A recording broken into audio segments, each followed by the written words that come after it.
The 911 center was inundated with calls. We had a really quick response. As you know, that's only a couple blocks away from the station. We had multiple agencies respond. It was a situation where everyone went. We had less than a 1 minute response to the first call that came in. That's Lieutenant David Williams, Jefferson City Police Department, chatting with ABC 17 following that weekend shooting. Picture this, man. It's big. You know what it's like. You went to college. Listen, we all love a big 4-day weekend over the holidays, but when you're in college and you go home for that first really substantial visit after you get into college, what do? You go out to the bars and you reconnect with all your friends and you're all having a good time. It's late Friday night. You've done all your family stuff. You can now go out and hang out with your buds and have some fun, and you're hanging out at this really hot night spot, Jake Finney's, Jefferson City, downtown, late Friday night, going early Saturday morning, and that is...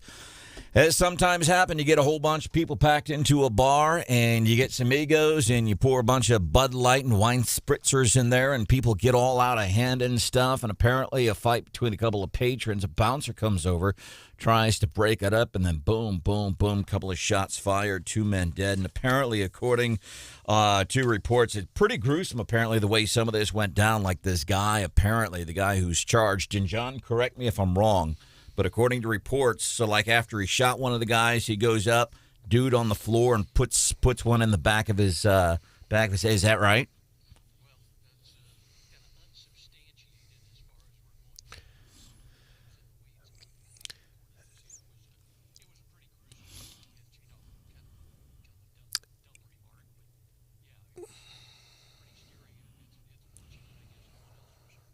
I agree with John on this, and I normally do.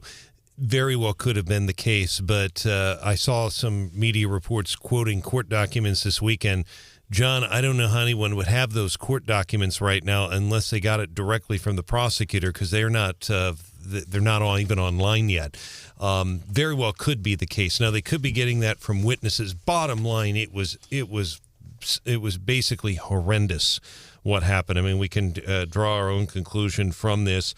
2 people killed, including the employee, Skylar Smock, and he was trying to escort this Thames out of the business, and this Damian Davis is accused of then firing his weapon at him. Davis, by law, should not have had a gun to begin with. He's a convicted felon, and the police station, Branden, is just down the street. You go down to the banks. The 2 banks are at the corner. It's right down the hill, maybe 2 blocks, if that. They were there within a minute. They were already dead at the scene. Yeah, it was really heartbreaking for me as someone who's done a lot of work in downtown Jefferson City, has worked with the business owners who know a lot of the bartenders. Obviously, when I woke up Saturday morning and saw the Facebook feeds of many of my friends and colleagues, it's just devastating. A lot of the bars downtown actually were closed the next night. And I think, Brian, you visited J. Finney's. There's kind of a memorial out front. Having been in J. Finney's probably on Thanksgiving weekend multiple times, it's hard to see that for your, hometown downtown. And, and I've seen a lot of, an outpouring of love for Skylar Smock. I've heard, he had a heart of gold. He took pride in his job. I think for anyone who's tended bar, you do get to know your patrons. You care about your job. You care about your bar, and having to be in that situation. And you're right. I mean, we're really lucky there weren't more deaths or injuries. And I think we can attribute that to Skylar, because I think that's what the report is showing, is he was trying to remove the patron that was a problem, or one of the patrons. And that's when, the shooting started. And the other thing I would add, and everything Stephanie has said is spot on, it is a popular place. Obviously, during the week, more lawmakers and business people from the banks, it's a place where a lot of people go to eat lunch, etc. But the other thing that stuck out to me as I went down there yesterday and took pictures, I don't know if they're both the victims, at least one, but there are a lot of St. Jude memorials. I'm Catholic. St. Jude candles, St. Jude memorials, they're very, very unique, and St. Jude is the patron of hopeless cases. I saw a multitude of those yesterday that were there at the bar, and then regular memorials as well, a lot of flowers. It is still closed, and obviously we don't know when they're going to reopen right now. Martian Houseworth obviously continuing to work on this story this morning. According to KRCG, several witnesses allegedly told investigators that Davis, he's the guy who's charged, fought with somebody, presumably Thames. That included them wrestling on the floor over a firearm. Afterwards, victim number 1, presumably Smuck, and he was the bouncer? Bartender. Yeah. Tried separating the two. He began escorting Thames out the door, at which point Davis, the guy who's charged, approached both victims from behind and from only a few feet away, fired a single shot in the back of Smock's head. Davis then began firing at Thames. Witnesses allegedly described Thames as still alive after collapsing because his legs still moving. Then Davis walked closely to and stood over Thames, crouched next to him, where he placed the firearm at close range to Thames' upper torso chest area and fired additional rounds. Surveillance footage from the businesses depicts the entire shooting, which police say matches witnesses' accounts. Yeah, that's very good reporting on the part of KRCG. We don't have those documents, so we'll have to attribute that to them. They officially won't become out there until later this morning. In fact, John, if you do get the court documents, please let me know. Bottom line is very similar to what we have from the Jefferson City Police Department. And senseless. There's no other way to describe it. Senseless. This Smock, apparently he may have. I talked to several people in Jeff City Saturday that seemed to know him. I believe he has some ties to Lynn as well. Nobody I talked to, and I talked to a number of people, nobody seems to know who this Damian Davis is. Now, KMIZ, Marina was down there, Diaz, and is reporting he has ties to Kansas City. I did check him on DOC. He's not on paper, which means he's not currently on probation or parole, but he definitely has a criminal record. So if he is from Kansas City, somehow he's got some ties here to Cole County. We just don't know. And I always wonder, man, I'm making some assumptions here, mostly probably a lot of younger kids in this place. Jake, I'm guessing not a whole bunch of 51-year-old dudes hanging out in a bar, 1 o'clock, Saturday morning, Thanksgiving weekend, but these kids that witness that. Oh.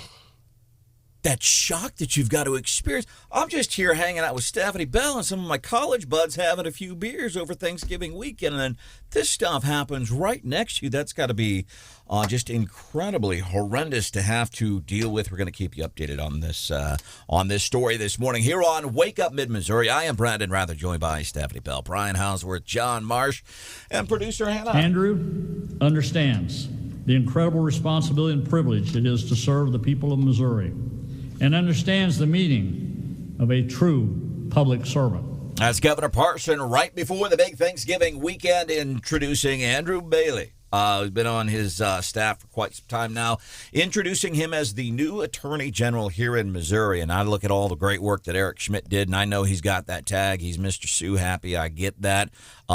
He won some of those. He made some advances. He fought. More importantly, whether you win, and I'll look at specifically the Columbia Public School District after the crap hole that they had put the kids through. Almost 20,000 students, almost 40,000 parents, what they did to kids and parents over the past several years. And Eric Schmidt didn't win all those cases.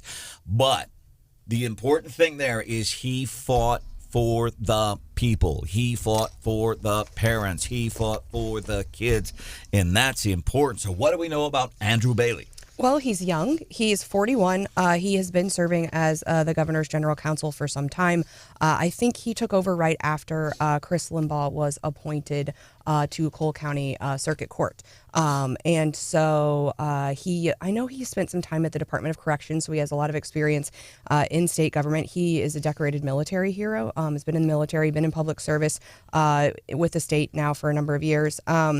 And, I think I was really impressed. I watched the press conference. If you haven't seen it, it was on the governor's Facebook page. And I think he answered a lot of different questions about some of these questions people have about Schmidt, whether or not he was going to kind of change anything or whether he was going to go back and review some of these lawsuits. But I just was really impressed with the way that he handled himself. And, in thinking about it, everyone's been speculating for a really long time. And there's been folks out there that you're like, oh, man, they're here and then they're here and suddenly they're popping up here and they're doing this event. And there are people out there who, really, really wanted it. And in my, I always go back to this about, do you want the person who really wants to be a politician, right? Like if that's their whole life goal, that tends to freak me out a little bit, right? If your life goal is to just get elected to whatever, I have some suspicions, and Andrew's never been that person, right?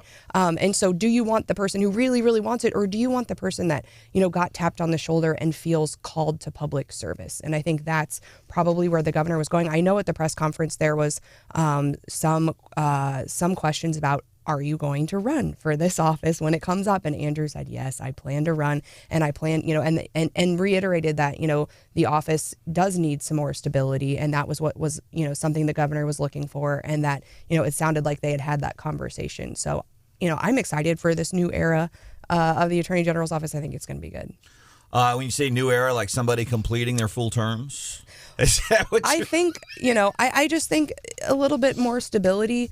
As a lawyer's lawyer, as someone who, works frequently with that office, I think, it's been, so imagine you're an employee over there, right? It's been a little bit unsettling because a lot of times, you don't know who your boss is going to be. And so it's hard to hire folks to bring them in when they know, oh, Schmidt's on the way out the door, Hawley's on the way out the door. And so it just provides, I wouldn't say that, there's anything bad about what's been going on at the office. There's just some uncertainty. Yeah.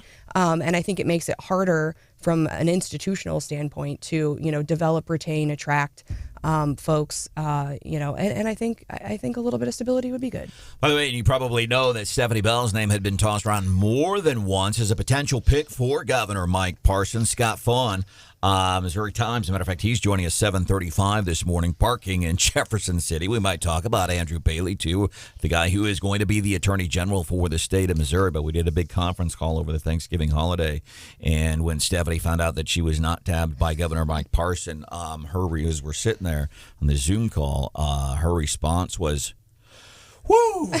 Got out of that one. I'm all about public service, but was that Stephanie's reaction or your reaction? I don't remember. Marcia, was all of us. We all reacted that way, I think.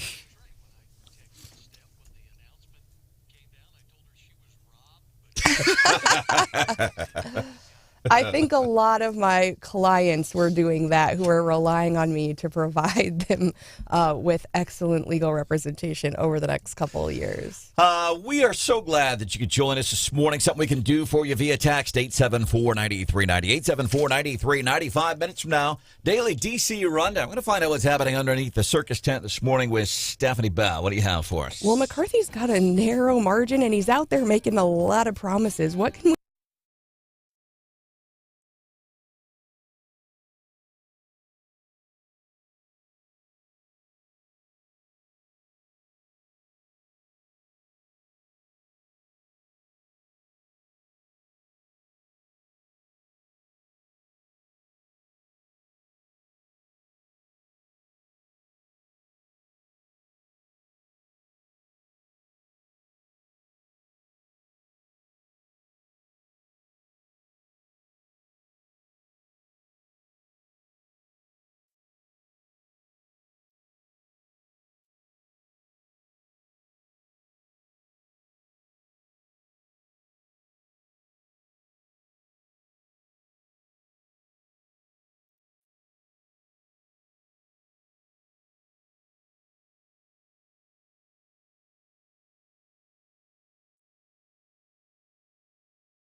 There has been more than 4 million illegal border crossings since Joe Biden has taken office. That's not the worst part. Now that Title 42 may end, we're bracing for a tsunami. That's Kevin McCarthy, a guy very likely to be Speaker of the House coming up in January. He is getting us into today's Daily D.C. Rundown with Stephanie Bell. McCarthy is expected to prevail. He's going to need 218 votes. Do we know exactly how many we have? Not much more than 218. We're still counting. And I don't know how many we're going to have. What? So in order to get there, he's going to have to make tons of promises. So far, we know a little bit. Yeah, that's in Arizona. They're still counting, for sure. So one is he is to appease the far right. He has threatened impeachment against Mayorkas unless he resigns over the issues at the southern border, over the lack of any action at the southern border. That's one promise. Other promises he's made. He said under his leadership, the House will remove the metal detectors that were installed to prevent firearms in the House chamber. They'll end the COVID-era protocols that allowed lawmakers to vote by proxy. I think that's a really good thing. I think that needs to go away. And fully reopen the Capitol's limited visitor access since January 6th. Yes, open that Capitol back up to the public, please. So I'm pleased with some of those. Apparently, there's also some committee drama. He is going to restore Marjorie Taylor Greene on some of her committees and has promised to kick Schiff and some other folks off of their committees and play hardball like the Democrats have done in the past. He ain't messing around. Alejandro Mayorkas, Department of Homeland Security. He's the guy that keeps telling you, since the tragic events of January 20th, 2021, 4 million people have illegally come into this country, and you got Alejandro Mayorkas steadfastly saying the border is secure. My other thing with him, Pete Buttigieg, very affable, friendly guy, despise his politics, but he's always Alejandro Mayorkas, that egotistical SO. The guy, he's just a smug. Ugh.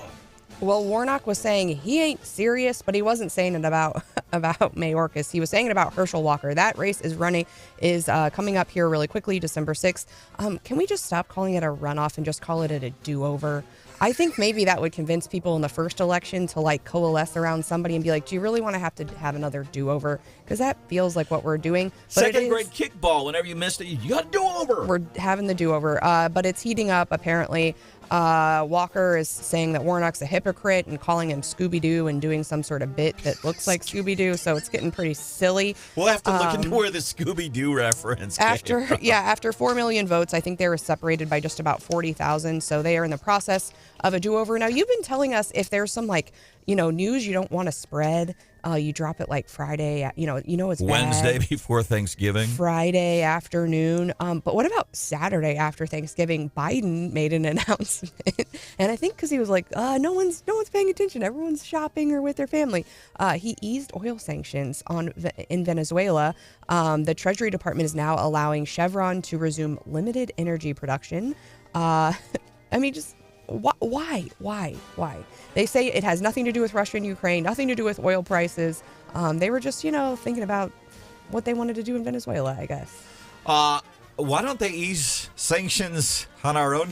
Why don't you ease the sanctions against producing more oil here? Yes, exactly. And if you were really into, green energy, people are saying, hey, it's way cleaner to produce it here than in Venezuela. So, this is just bad all around. And we know that because it got announced Saturday of Thanksgiving. So, terrible. Yeah, not good. So gas prices, because of the story Stephanie was just sharing with us here in the Daily DC Rundown, that could go down even further thanks to negotiations with a country where residents have to eat their zoo animals to live sometimes. Good morning. It's Wake Up Mid-Missouri.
I don't know why we're going to communist dictatorships. We're begging OPEC Plus to increase production when we have the energy right here in America to get the job done. Hey, that's U.S. Representative Brian Fitzpatrick, Republican from Pennsylvania, saying what Stephanie Bell and I were just saying this regarding news over the weekend.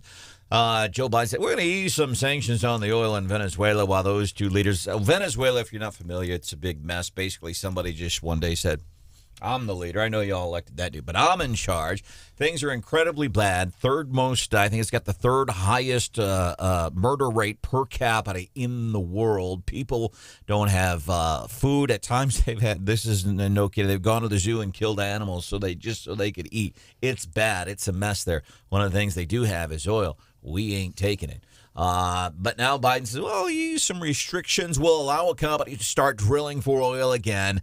And then that way her gas prices will go down. Meanwhile, we're sitting on a buttload of oil here. And by the way, gas prices. First thing producer Hannah said to me this morning, we ain't seen each other in almost a week. And first thing she says, have you seen that gas prices finally went down? I don't know. I sure burned up a lot of gas sitting on I-70 yesterday. Oh, man. Did anybody come home I-70 from St. Louis, from the St. Louis area last night? It was awful. I don't know what it was like for you guys coming through. It was about 7, 8 o'clock, dead stopped almost for 20 minutes. We did like bumper to bumper for an hour and a half. It was horrible. Gosh. And I always want to, incidentally, and I don't mean to sidetrack here, but I'm going. Right. But, so as we're sitting there stopped, it's Sunday, it's 8 o'clock. I want to come home and gone for 5 days. And I'm thinking, what if I were driving an electric vehicle? It'd be the same thing if I were in a gasoline-powered vehicle. It could run out of gas, too, sitting there. And you get some of those stretches of I-70 between Fulton and St. Louis. Not a whole lot going on there.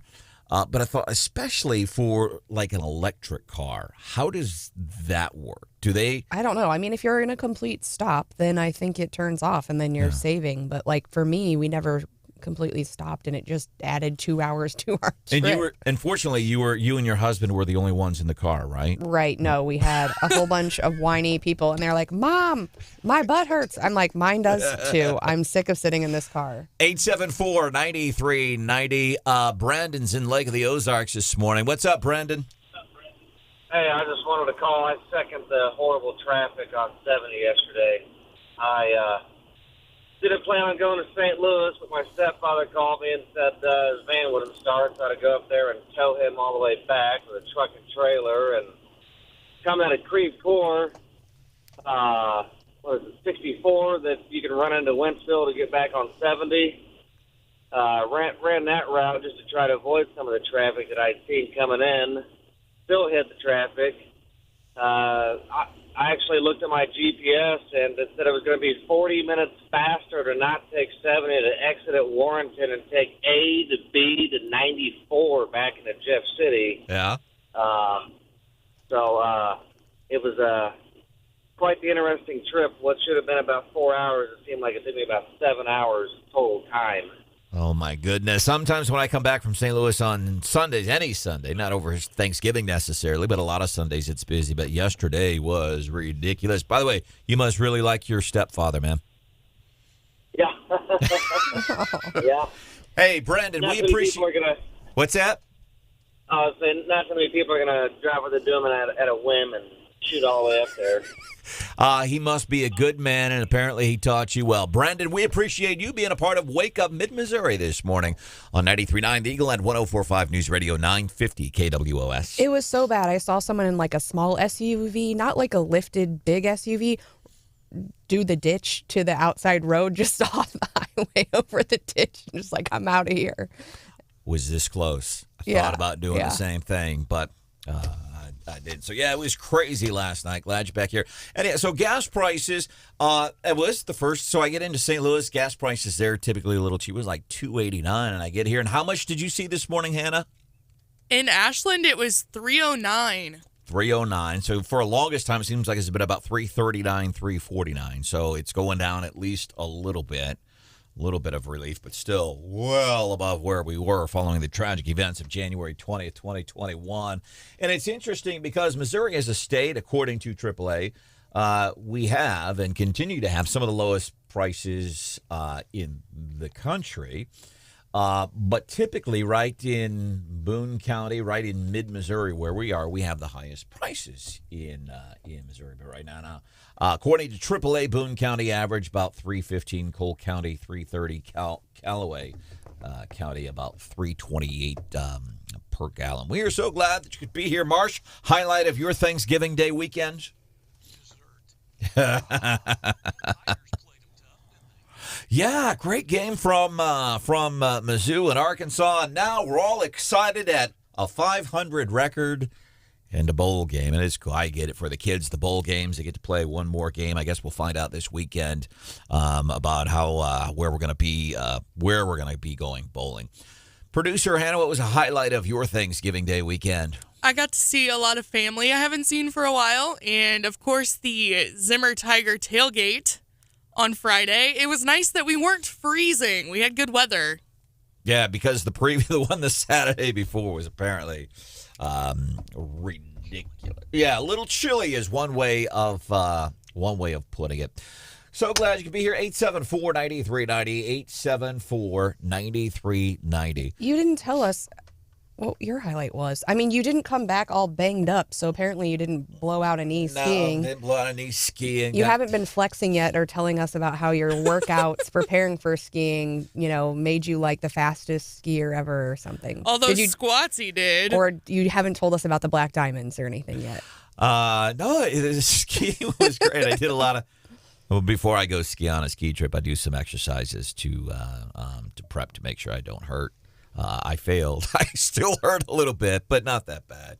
Great time. A highlight of my Thanksgiving, seeing the kids and my granddaughter decorating me like a Christmas tree. That was really cute. Yeah, so Steph and I were swapping. And what were your kids doing? In the video you sent, they're like dancing. Oh, yeah, they're always putting on a show. Yeah, it was a great show. Hope you had a great Thanksgiving. Glad that you're back here with us. So we were doing the daily DC rundown with Stephanie Faughn. And, of course, we are 8 days until December 6th. That's the do-over election in Georgia. It's between the Republican Herschel Walker, Democrat Raphael Warnock. Feels like we've been through this familiar territory before with runoffs and do-overs in Georgia, 8 days. But apparently they were getting snippy, and Herschel Walker apparently was some interesting bashes at Raphael Warnock. Yeah, he was saying he was a hypocrite, and he called him a Scooby-Doo with some sort of impression bit thing. And I'm what? How do you behave like Scooby-Doo? Where did you get the Scooby-Doo thing? Mr. Herschel Walker, we found it. It's kind of good. Marsh, and I'll ask you first, any idea where Herschel Walker gets the Scooby-Doo thing from when he's talking about Raphael Warnock?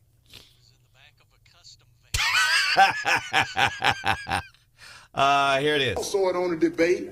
Y'all saw him on the debate. He didn't even know how to talk anymore. And he was that smooth talker, that slick walker, wasn't he? Dressing real nice. But yet he was telling you lies. Because they asked him a question, he did Scooby-Doo. Oh, no. And I'm like, you can't. I mean, I kind of see it. That's pretty good. And by the way, Scooby-Doo had to be, as a kid, seriously, one of the greatest cartoons of all time until Beavis and Butthead came along. Because you have the talking dog, and they're always in these haunted houses. And I was a kid, but like they'd always, like when they needed a bump, they'd take a Scooby snack and all this. And I remember, even as 5 years old, Mom, Dad, what's in those Scooby? Every time they drop one of them Scooby snacks, all of a sudden life is good. What's going on here? We know what you did with your bus driver. Yeah.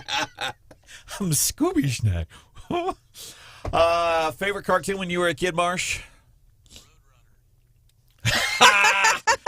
I owe Stephanie $10. You definitely do. I said, hey, when you stepped out of the bathroom, I said, Steph, I wonder what John Marsh's favorite cartoon was. And she probably she said Roadrunner and Wile E. Coyote. How about that, Steph? I didn't watch a ton of cartoons. Maybe Rugrats, but then like it was like Nickelodeon. They were more like the start of kind of what we know now as like teenage sitcoms or something. Steph was probably watching like National Geographic documentaries when she was little. Oh, we watched Doug and Rugrats. Was that still around, Hannah? I did not watch SpongeBob, which I think is Hannah's, if I had to guess, was Hannah's favorite cartoon. It probably was. It was definitely up there if it wasn't the favorite. Oh yeah. Mm-hmm. Didn't SpongeBob SquarePants get outlawed in your house, Hannah? Wasn't it banned? For a little bit, I wasn't allowed to watch it because there was an episode where one of the characters walked around Bikini Bottom saying he was going to kick everyone's butt. And I picked up that catchphrase for a while when I was little. The word butt? No, that I was going to kick people's butt. Oh. I would tell people that, apparently. Your mama should hear your mouth around this radio station. No, she knows. He should kick your butt. No, my mom knows. Welcome into the show. Coming up about 5 minutes from now, we're going to look at mid-Missouri County. So the deer harvest numbers from hunting season a couple weeks ago came out. I guess a pretty big year. They're saying it's the cold weather. A local county hits the top 3 when it comes to deer harvest numbers. Which county was it? Was it your county? That's coming up about 5 minutes from now here on Wake Up Mid-Missouri. Where are you? We got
fake. Mahomes, a lot of time. Now over the middle. He's got his man. Kelsey at the 15. Gets a block inside the 5, and he's in. Touchdown, Kansas City. Chiefs. These guys never lose. Kind of a boring game last night, though, Marsh. Yesterday afternoon. A win is a win. Yeah, kind of sloppy. Mahomes did get a touchdown, threw for over 300 yards. Boy, Travis, he caught a touchdown pass on that play there. Chiefs, of course, all alone top the AFC West. And then I'm wondering, so now I'm thinking ahead, and I'm counting the chickens before the eggs have hatched here, but I'm thinking, okay, what's it going to be? It's going to be the Chiefs and the Eagles. When we get in the Super Bowl, Eagles, impressive win last night. I think they're now 10-1. They're in the NFC. And I'm trying, the two teams that have beaten the Chiefs, what is it, the Bills in Tennessee, I think? I might be wrong. Probably a bigger Chiefs fan can correct me on that. 874-9390. So we've lost two. And by the way, the two games we have lost been to pretty good teams. And I'm trying to think, who are the really good teams that we have beaten? And offhand, I'm not sure. Want to mention this real quick before we get into the next thing. Weather today, man, we're kind of lucky. Our high today is going to be 53. 65 tomorrow. What? And then we lose about. And then it's like Wednesday, we're getting divorced because we're going to lose half. We're going to lose almost half of our temperature on Wednesday. Yeah, be lucky if we get 40. And right now, pretty nice, 34 degrees. So deer hunting season recently. And they go and they look at harvest numbers across the counties, and I don't know why. Sometimes I get to be a numbers geek about things, especially about things that I don't have a vested interest in. But deer harvest numbers were out. One of the top counties across the state of Missouri, Callaway County, and experts say, hey, it was the colder weather apparently was a big help. Coming up 7:35 this morning, Scott Faughn, Missouri Times. He's going to be joining us, him and Stephanie Bell, getting some kind of, by the way, Scott Faughn and his Missouri Times does a TV show this weekend, Missouri Politics. Great show. You can catch it locally on the public television station. It's carried in Kansas City and St. Louis, other parts of the state, but he covers Missouri politics. Pretty good stuff. Him and Stephanie Bell getting into a little feud over the weekend.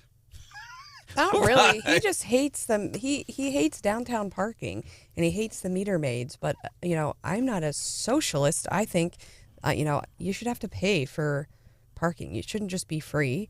And you got to move people along, right? They can't just, if we have people parking there all day long and not being ticketed, then it ruins, the traffic for restaurants and shops and that kind of thing. If your workers just park in front of the businesses all day long, then the people who want to shop there can't get there. I have had some other people get involved in this Twitter debate, and they're like, well, the government shouldn't control parking. It should all be private. Fine. I would be okay with that. But right now the government does control it, and we have to pay for it. I'm not offended by that. I'm going to go pop the popcorn so that when we have Scott on, we're good. We're ready to sit back, watch the argument unfold. It's expensive. It really is. But. He's here at 7:35, and he knows how to get under Stephanie's skin. He's good at two things, and the other one's politics. But I do think it's, to me, I don't care where it is, and I'm the same way. So that's downtown Jefferson City, downtown Columbia. I always think it's weird that you have to pay to park in a spot. I get it's a commodity. I understand that. But I just think it's weird to have to pay to park Well, how here. did they pave it? It's expensive. Taxes. Don't they get enough of my tax money? My taxes go for everything. Except my taxes didn't go to repave 63. I am grateful. I got my $15 back in that 2.5 cent gas tax refund deal earlier this year. Some of the other things that are happening. Coming up 7:10, going to look some more. By the way, there was one prominent semi-prominent, maybe not completely prominent, in Missouri. Huh? Ouch. Somebody just got downgraded. Well, I don't think he can hear in this area. He's from... He's from Jackson County, so I don't know if he can wake up mid. You can get wake up mid-Missouri across a good portion. Mid-Missouri, I don't know if you get Jackson County. Is that southeast Missouri? Kansas City. Kansas. Oh, I was nailed it. I was close. Jackson County politician did not want Governor Parson to pick Andrew Bailey to be the Attorney General for Missouri. And why this matters, because you look at a lot of the things that our current Attorney General, U.S. Senator-elect Eric Schmidt did. It's not just about the lawsuits and stuff. It's what he did while he was in office. So this is a pretty important pick. And at least one Jackson County politician. I guess maybe he's prominent in Jackson County. But okay. I didn't mean to diss the guy. He did not want Parson to pick Andrew Bailey. How come? We're going to get into that coming up. 7:10 also. What we're learning this morning as it relates to that shooting at Jay Finney's popular hotspot downtown Jefferson City over the weekend is coming up for you this morning here at 7:10 on Wake Up Mid-Missouri.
The 911 center was inundated with calls. We had a really quick response. As you know, that's only a couple blocks away from the station. We had multiple agencies respond. It was a situation where everyone went. We had less than a 1 minute response to the first call that came in. Lieutenant David Williams, Jefferson City Police Department, chatting with our news partners, ABC 17. Stunning murder over the long Thanksgiving weekend. Jay Fenney's downtown Jeff City, man. This is a hub of nightlife in Jeff City. And, Thanksgiving weekend. Kids just out having a good time, making reconnections late Friday night into early Saturday morning. Apparently a little scuffle in the bar turns into a double homicide, according to the account from KRCG. Several witnesses told investigators that Mr. Davis, he is the guy that has been charged in this crime. His name is Damian Davis, 35 years old, from Kansas City. Apparently has an established criminal history already. So it means he's not supposed to be in possession of a firearm, which, by the way, over the weekend, you start seeing on social media on these stories when we saw that 2 people were shot and murdered. Breaks my heart, by the way. Hanging out in a bar and this happens, and one guy trying to break up the fight. I'm like, yo, man, everybody be cool.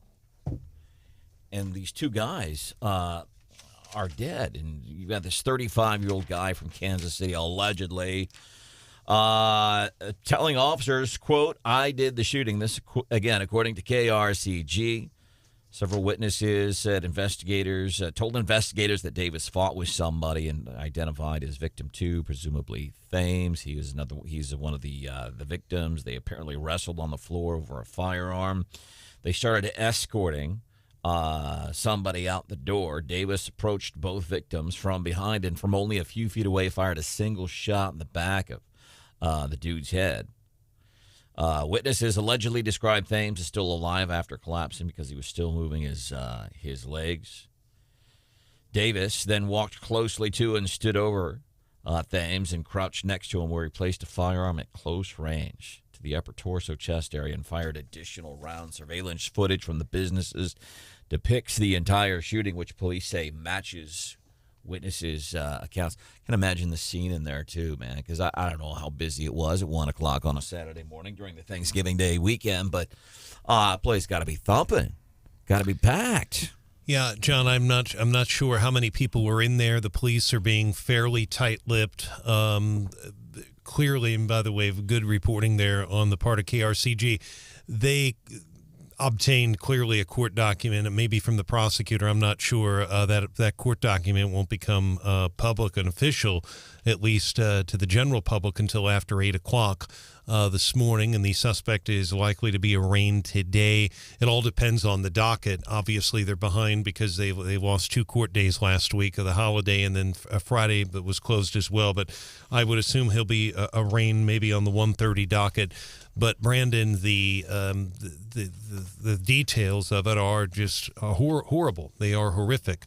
This employee Smock was trying to, as you said, escort Thames out of the bit. Basically, 2 guys got into a fight. He was trying to get Thames out of the building, and that's when this Davis is accused of shooting him in the back of the head. Now, Davis allegedly, according to the police in their police report, allegedly told the police he did not mean to shoot Smock, that he was actually trying to shoot the Thames. But whoever gets this case, the defense attorney, this guy's already admitted, plus the videotape. And what I think that's significant, and that means they could seek the death penalty. That is huge. Will Locke seek the death penalty? That's the question everyone wants to know. It's really heartbreaking, knowing the downtown business owners, knowing a lot of the folks who tend the bars in downtown. It's a really close community of, service workers and hospitality workers. The night after the murder, a lot of the local bars did close, and I've already seen a lot of the local bartenders and bar owners are coming together to raise money for Skylar's family and in his honor to donate tips and stuff. And I've seen a lot of tributes to him. We're really lucky. It sounds like he was pulling, one of the people out of the bar, and I think it sounds like we're lucky that, it wasn't any worse than it was. And so just a scary situation. I've seen a lot of really beautiful tributes to Skylar online, just that, he really cared about his job. He had a heart of gold. He was a loyal friend. Yes. And of course, there's a memorial outside of Jay Finney's. Yeah, I took a picture of that on our website, 939theeagle.com. And John, you're welcome to use that as well. And what stood out to me, Stephanie and Brandon, is the amount of flowers, a staggering amount of flowers and candles. And I take it either one or both of the victims is Catholic, because there are, you'll see it in the picture on our website, there are quite a few St. Jude candles, lit candles, and he's the patron saint of hopeless cases there. No indication of when Jay Finney's will reopen. But one more quick point. The police report, they were inundated with calls. So Brandon was asking how many people were in there. I take it was packed, because Dave Williams, even though he won't elaborate, did say, and I get it, it's part of the investigation, he said they were inundated, the 911 center, with calls. Police got there within a minute. The police station is just down the street. You go down to the banks. The two banks are on the corner. It's just down the hill, 2 blocks.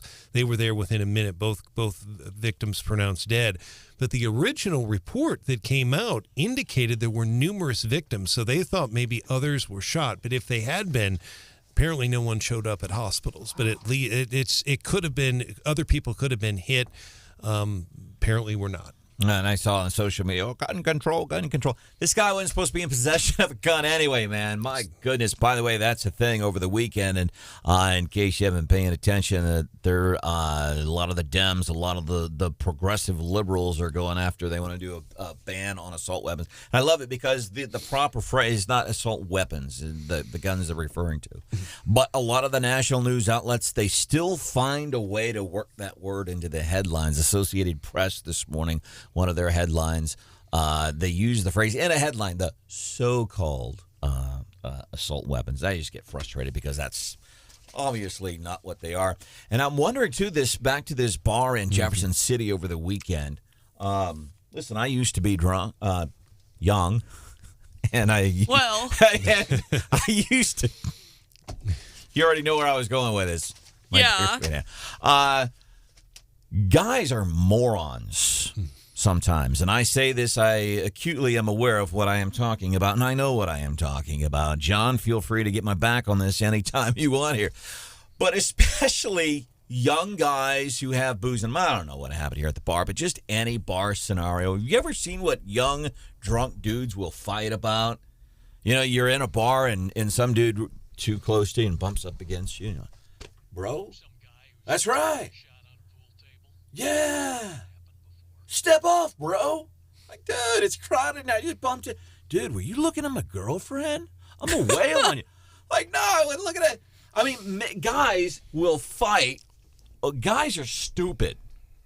Well, and I think that's really, the importance of, you think your bartender's just serving your drinks and your bouncers are just watching the door, but they're doing a lot more than that. And they are confronted with situations like what you're talking about day in and day out. And they do provide an enormous amount of protection for patrons. And I think, today I'm thankful for the folks that have been around who settle those things down before, something tragic happens. And here, it doesn't sound like they were able to do that. And I don't think anyone was prepared for somebody who's not supposed to have a gun inside the bar and to start shooting. But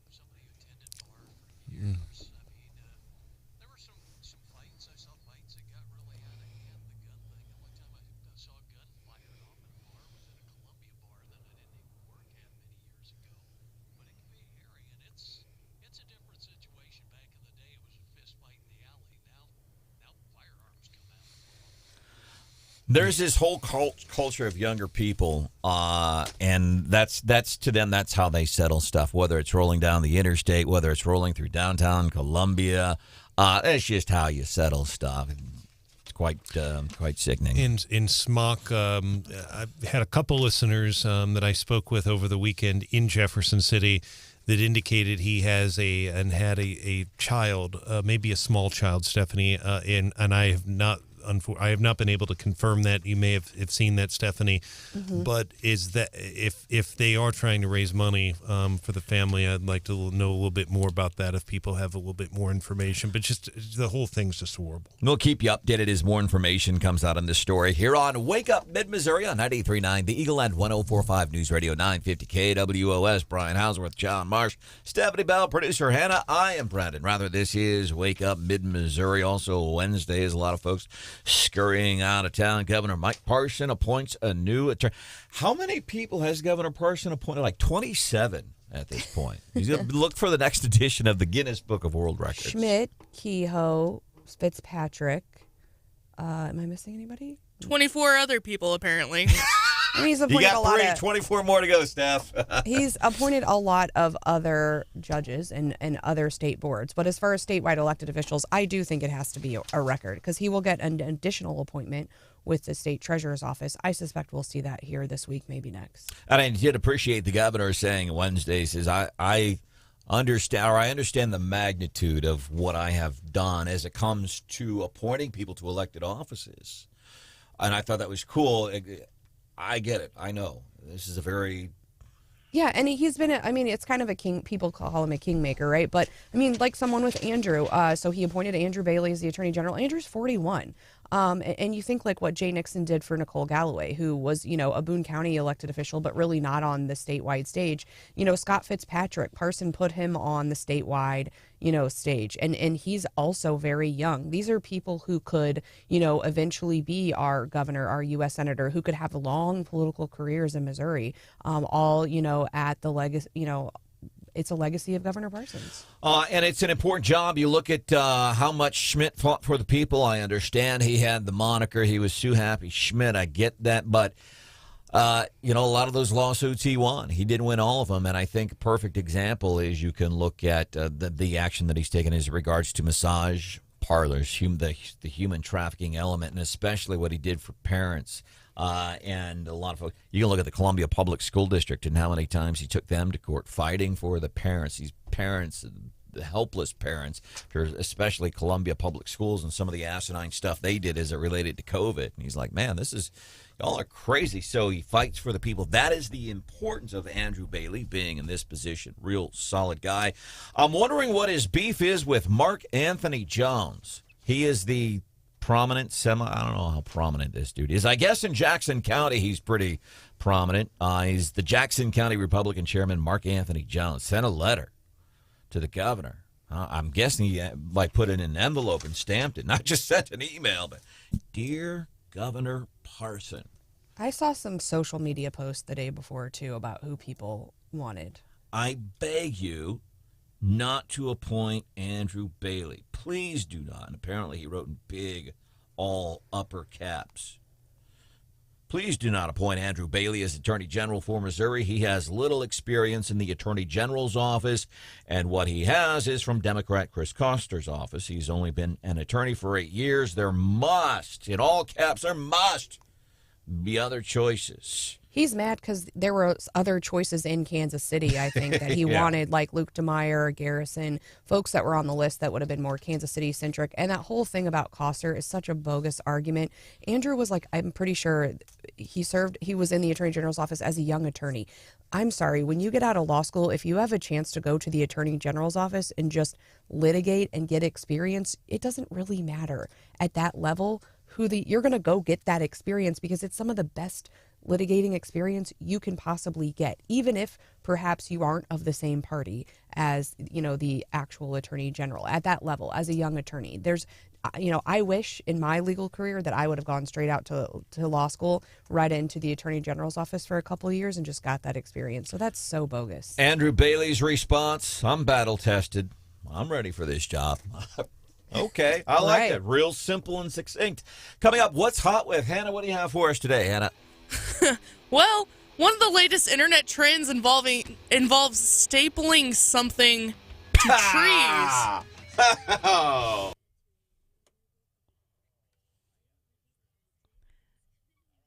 Get your head out of the gutter.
Good morning, 7:25-ish, which means it's 7:27. time for What's Hot with Hannah.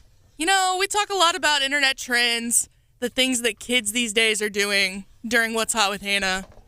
And a lot of times it's things that make you question your faith in humanity and the next generation. Yep. This might be one of those things. It's not dangerous, but it's definitely a head scratcher. There's a Reddit forum with almost 320,000 people in it. And the whole Reddit forum is dedicated to stapling slices of bread to trees. For no reason other than to say you did it and basically to confuse others. It's like an inside joke amongst 300,000 people. That was like earlier this year. I think it was in the Fulton area, and I don't know if they were calling it cheesing or what they were calling it. But people would just like cruise down the streets and they would take Kraft American cheese slices and just toss them onto windshields. Which is so messy and gross. This is even less dangerous than that. This is just, I stapled bread to a tree. Is it like with an office stapler? Can you staple into a tree? I guess I've never tried. I feel like we need to have an experiment here. One Reddit user even took it to the next level. They stapled a piece of toast in an avocado tree. So they made avocado toast. I like it. So they're weird, but a little creative and a little thoughtful. They put a little bit of... And a little bored. Yeah, a little bit. Am I the only dude, whenever you said people are stapling stuff to trees several minutes ago, am I the only guy that got a vision in their head about... Never mind. Maybe so. See, my head is normally in the gutter right there next to yours, and I did not go to that place. Coming up, Scott Faughn, Missouri Times, also hosts This Week in Missouri Politics, parking in Jefferson City, and then 7:50. Meet the underground network of butter bargain hunters. Oh, boy. I know. What a spread this morning. It's coming up 7:50. Good morning. Welcome into Wake Up Mid-Missouri.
folks with offices who wanted to see the turnover more regularly. In other words, some of the time limits in a downtown are generally geared toward parking turnover. That way it allows multiple customers to visit that same business during the day. That's Jefferson City Public Works Director Matt Marash chatting with KOMU earlier this year, parking downtown Jefferson City. Scott Faughn, publisher of the Missouri Times, also hosts the TV show This Week in Missouri Politics. If you've never checked this out on a Sunday, it's pretty cool. It's Scott Faughn talking with folks that make a difference when it comes to to laws and legislation and all kinds of other stuff here in the state of Missouri. Great TV show, and he also he knows how to get under Stephanie Bell's skin. And here's how he does that in the weekends while he's reminiscing about Irene Cara, who died over the weekend, 63 years old, man. That was a blast from our past back in our day when we were kids. Anyhow, sends a video over Thanksgiving weekend. What was in the video, Steph? He was just harassing me about my support for the parking meter maids. And I would say I don't support the meter maids, but I do understand. Scott Faughn is joining us here on the show. It costs money to run a parking infrastructure, and whether you're pro-harassment, I understand. You're a lawyer. It comes up business for you. I get it. I have an extra parking pass if you need one, Scott. But yeah, I pay for parking behind my building. There's plenty of parking. I would literally carry my F-150 5 blocks to freedom before I use that parking pass at this point, Stephanie. And you know I adore you.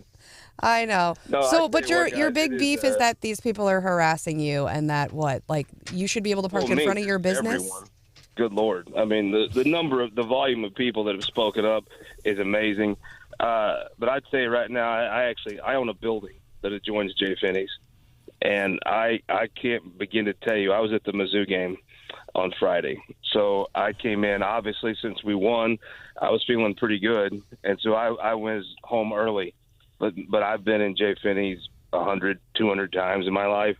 I'm looking at the back door right now where I do park, and the just almost like a pall was cast over downtown on a day that's you could almost feel as word got out over Saturday, the small business Saturday, more and more people were just leaving, and it was a ghost town by Saturday night. It's a very sad time, and I had a GoFundMe sent that Lauren Williams began.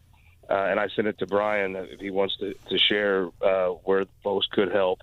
But it was odd, Brandon. Just as the day went on, the place you could just tell as more people heard, it just filtered out. Yeah. And I tell you what, I think there might be, normally when you're at a bar, the last thing you want to see is a cop, right? But that's a buzzkill.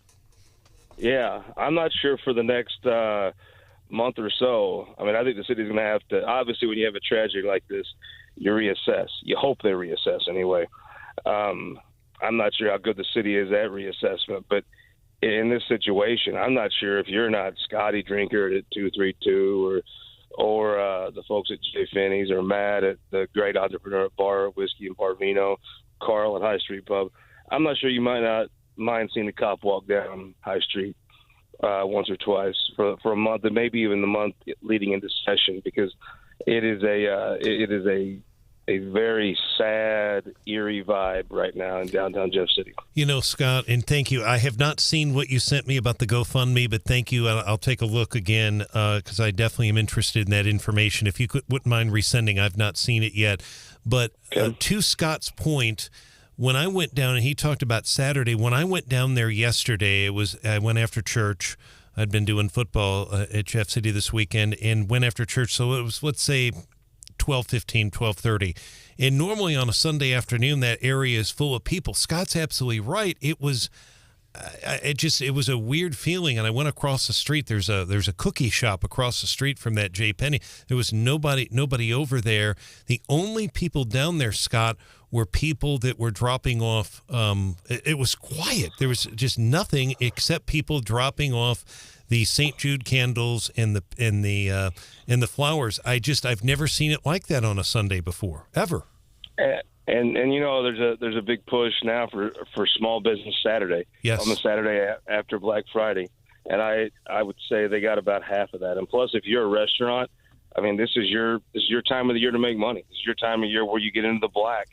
And there was nobody getting in the black at Madison's or anywhere else on Saturday night. And I'm not sure.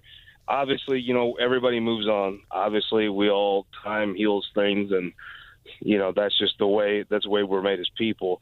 But it's going to take a minute for people to feel safe again. And I think maybe it's going to require some change stuff. I mean, really, the fact is, every spare resource the city has right now has to go into the cops. I mean, I can't imagine the argument if you're sitting around the table in Jeff City asking for $1 for anything. If you're not a police officer, I wouldn't think you'd even have the gall to speak up. I mean, and that goes to the point of, I mean, there's a widely held theory that the city has for a long time wanted to make sure that every visitor left Jeff City with something to be ticked off about in the form of a parking ticket. And maybe you just dial that harassment. I mean, I do. You have to move cars around, right? But maybe you dial the harassment back. Just, I don't know. You're DEFCON. What's the bad DEFCON, Brandon? I'm not a military guy. 5? 4? Well, maybe just dial it back to 4, right? Maybe just 4. And take that money that you're spending on this ridiculous monstrosity. They want to build another parking garage. I mean, people are laughing that out of town. You wouldn't trust these people to pitch a tent, much less build a parking garage. I mean, maybe you take some of the resources you're spending into harassment and, I don't know, hire more cops. I would think on the scale of priorities, preventing murders might be a little better than harassing every tourist that comes to see their legislator in the Capitol. Or what if they didn't charge for parking, they would not need to pay the meter maids, would they? Boom. I mean, it's just government for government. And I'll tell you what, there's a great leader. I'm telling you, the Braveheart of Central Missouri, Justin Brown, who's been the chairman of the Transportation Committee, a senator out of Rolla. I mean, just the mind of a scientist, a leader unparalleled in our times. He believes that because the whole state comes, and Jeff City, let's be honest, is such a wonderful town. I actually love Jeff City. I love the people. I love downtown is wonderful. He thinks that within a mile of the Capitol, it should be up to the Capitol Police or up to a post-certified law enforcement officer to enforce parking tickets, which I think is a fine idea. That way, if you come up from Nixa or St. James or even West Butler County, you come to the Capitol and you can know that you're not just going to be harassed for some silly government for government's sake meter maid scam. You know that, you'll have a real law enforcement officer writing you a ticket. And I think that might solve the whole problem. Scott Faughn, City cops. Scott Faughn, Missouri Times, This Week in Missouri Politics TV show, hanging out with us here on the show. Have you ever asked yourself this question when it comes to parking, Jefferson City, and the amount of harassment you get? Have you ever considered the possibility that maybe it's just you, Scott? I have considered that. And then actually, I launched a public campaign to be the next meter maid for downtown Jeff City on the promise I would write no tickets at all. I would sit on the corner of High and Madison and just apologize for the city's incompetence. And you should be shocked on my social media feed how many people rallied to my cause and endorsed my campaign for meter maid. Now, I was not hired. I blame HR and systematic racism. But no. I probably do. I need to. I would call Andrew Bailey, but he's already got another job. So true statement. But I would say Andrew Bailey even should be in charge of downtown tickets. I bet I know his policy. I think he's probably got some higher priorities. Hey, to one of your comments, Scott, listener Nathan says Jefferson City, they could ask the Como City Council, they could ask the Columbia City Council on how to ignore law enforcement. Man, points for Nathan. Well, this it's not morning. law enforcement. See, you get these tickets. It's not a cop writing your ticket. It's just a bureaucrat whose job it depends on how many people they harass a day. So it's not a cop. I mean, wait, is there a commission job when you're a meter maid in Jefferson City? Do you get? Is there like a bonus? Entire salary. No, there's not a quota system. Entire salary. Well, if you don't write them, then your paycheck will light at 2 weeks, right? And I think it's just a nickel and dime thing. It's been a priority. There's 2 councilmen that got elected on the promise they're going to end this silly stuff. But I think what you're going to see, and when I'm going to start turning the attention up, is next month. That mayor's election is going to heat up, and I think that's what I'll give you just a style of knowledge, just a white trash crystal meth ball prediction. Okay. Every candidate for mayor is going to promise they're going to at least, and again, I'm not an extremist. I'm not saying you should end this. they're going to all promise to dial this back. This is a mistake. What happens in government? I've covered government for a long time. Brian can probably, I bet you, somewhere snicker. When a government is as well ran as the Jeff City government, and by it is a very well ran city government. Whenever someone criticizes something, they're very reflexively pull back and dig in. And I think because they're very, very competent. However, they've been criticized. Now I'm sure the guy that runs the parking, somebody's brother-in-law or whatever, and nobody wants to take any grief. They reflexively pull back to them. There's nothing we could ever change. And I think you're going to see somebody get elected mayor that's going to say, you know what, you are going to change this, and this is what's up. So the problem probably has another 120 days on it, but it's going to be I'm going to make sure it's a loud, fun, and eventful 120 days. All right, Scott Faughn, before we let you go, like 1 minute on Andrew Bailey. This is the guy Governor Mike Parson has appointed to what we call the farm team if you're running for U.S. Senate. That's the Missouri Attorney General's office. 60 seconds on Andrew Bailey. Andrew Bailey has a absolute rock-solid commitment. He's going to pursue this office for 10 years. He's a war hero. He has experience. I mean, if you like Eric Schmidt, I don't know that Eric Schmidt had any experience in the AG's office. Andrew Bailey does have experience there. Listen, if you're some extremist person on either side, you're probably not going to like him. If you're a regular old boy swinging a hammer today, you're going to love Andrew Bailey. One thing I think you're going to see right away, he's going to make a couple changes in that office. They'll still sue Joe Biden. I think you're going to see maybe there's going to leave a few Missourians unsued. I think maybe he may focus on putting rapists and murderers in prison. And there's going to be a more serious tone to the office because Andrew Bailey's just a serious person. I think as people get to know Andrew Bailey, that press conference was so good. If you could really get a flavor for him there.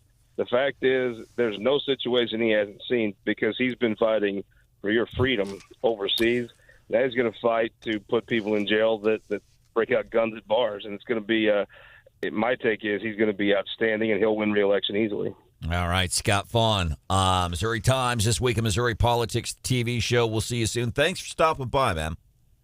Thank you. And I believe we did bring his name up first here on Wake Up Mid-Missouri. We did, right next to Stephanie Bell's name. We did bring up the name. We being Scott Faughn, man. Hey, MissouriTimes.com. We appreciate you, man. Thank you, buddy. By the way, Missouri, our current Attorney General Eric Schmidt and the Louisiana Attorney General Jeff Landry deposed Fauci recently. He serves as director of the National Institute. He's stepping out. And yesterday on the news, he says he might go and testify before Congress again. Yeah, two very quick things, Brandon, just very quickly on what Scott said about, I agree with that. I think the ideology between Bailey and Schmidt and quite frankly, Hawley, similar. Their tone will be different in their priorities on certain issues. I think he certainly, you would have seen Bailey talk a lot more about the Lindley-Rennick case than what Eric Schmidt did. For instance, Schmidt was very interested in the mask and things like that. In those cases, quite frankly, are important too, but their style will be different. Scott did send me a note very quickly about, I had several listeners tell me this over the weekend. I just wasn't able to confirm it. Skylar Smock does have a small child. It is a young girl. And the GoFundMe account has been set up they're asking for any donations toward his funeral expenses and for his daughter. I can't tell how old she looks, very, very young to me, maybe 3 or 4. I can't quite tell. They are trying to, and so far they have raised about $4,500. They're trying to raise $10,000 to pay for his funeral expenses and to help his daughter. So, Scott, thank you for sending that. We'll keep people updated on that. All right, thank you. Coming up 5 minutes from now, meet the underground network of bargain butter hunters. I promise you it's going to be worth your while, man.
We have some broader supply chain issues with our medications that we've had for decades. I will tell you, the good news is plenty of vaccines for flu and COVID, plenty of treatments for... I love that. So that's Dr. Ashish Jha. Man, we've got serious supply chain issues with amoxicillin and other stuff. This story then kind of rumbling for a while, shortages of certain medication. We have shortages of this. How come? Well, supply chain issues. It's all out of our control. Yeah, we still got plenty of COVID vaccine. How does the supply chain issue affect amoxicillin, but not COVID? It doesn't. It's just they want to control you. It don't make no sense to me, John. I just don't get it. It affects that, but not affecting this, because they want you to get that. They want you to get vaccinated. They want you to take that vaccine, even the one that's got the little Bill Gates installed microchip in it, because when they give you the vaccine, there's chips in there that Bill Gates from Microsoft has. Fake. No, that's not true. Well, I read it on the internet. People sent stories. There's chips in there. No. And then That's one of those stories that gets us kicked off of our YouTube channel? Well, that. But you know that there's actually people out there who truly believe it. Yeah, And it just makes me sad. There is kind of that fine line somewhere. Listen, you think whatever you think, whatever God you want to believe, whatever you think. But come on. Okay, that's right. That's you. That's you. I may disagree and let you roll in your own space, man. But yeah, I'm like, really? Do you really? And that's what I want to say. Do you really, really, really think that? And also, why? Yeah. And I don't think you're weird for thinking it, but I just want to know, do you really believe it? Welcome into the show. Wake up mid-Missouri. I don't know if we're going to have enough time to do this story about butter. It's pretty... Oh, come on. Oh, man. I like it, though. Underground network of butter bargain hunters. Say that 3 times fast. Laura, a woman named Laura Magone, says everyone was abuzz. She has a Facebook group with over 100,000 members, and apparently they post pictures of what the price of butter is in their local area. And she found an Aldi had butter for $2.49, and people were posting woohoo and pictures of them getting butter. They were also sharing tips and tricks on how to get around the 6-person limit, and many of them were taking friends, so that way each one of them could buy 6 pounds. And one lady said, I took 3 buddies and we got 24 pounds of butter. You may. It's so much butter. So these are for people who bake cookies. One woman said she bakes so many cookies she needs at least 20 pounds to get through Thanksgiving to Christmas. It pairs nicely with my bread story from earlier. My favorite was the all caps Land O'Lakes butter alert. Didn't we do the same thing for important things like baby formula, toilet and paper. diapers, and toilet paper?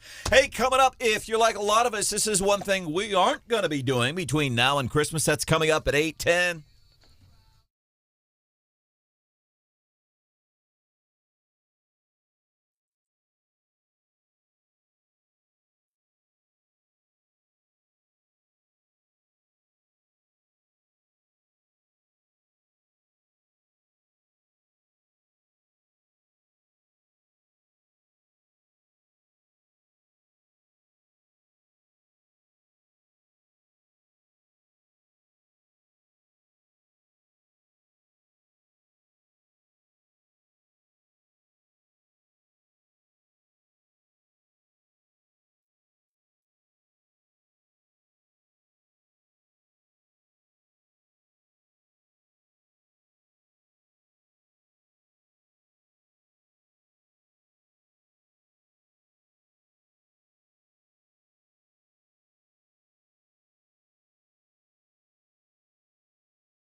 stop man-spreading. Been on a plane a bunch of the last few weeks, and every single experience, there was some man next to me man-spreading. The first thing you should do is absolutely communicate with the passenger next to you. Try to make sure that they understand that they're encroaching on your space. You paid for that seat. Yep. That is your seat. And if that is not successful, if the passenger isn't listening, you should absolutely feel like you can involve a flight attendant. Yeah. Ask if there's another seat available. Apparently, big travel numbers over Thanksgiving weekend, as happens every Thanksgiving weekend. How was your Breaking travel? news. Right. You have any hiccups? No. Incredibly smooth sailing until I got onto I-70 coming home from St. Louis about 7, 8 o'clock last night. Your trip? I came in earlier than that, like 4 to 6-ish, and I-70 was terrible. We did like bumper to bumper. I think my trip was like 2 hours longer than it was supposed to be. Yeah, it was quite some time. Hannah, a highlight of your Thanksgiving weekend? I got to spend time with lots of family I hadn't seen in a while. And I got to see Marching Mizzou on TV for the Macy's Thanksgiving Day Parade. That was really cool. It was cool to see. And they started off, weren't they like front and center? Yeah, so Leah Michelle did a big opening musical number. And there were a few members of Marching Mizzou in the background of her opening number. And my family, we were like, that's it? I thought we were actually going to get to, see and hear them play a Sheryl Crow song. And they played that back towards the middle of the parade. We actually got to see their full performance. It was cool. Marsh?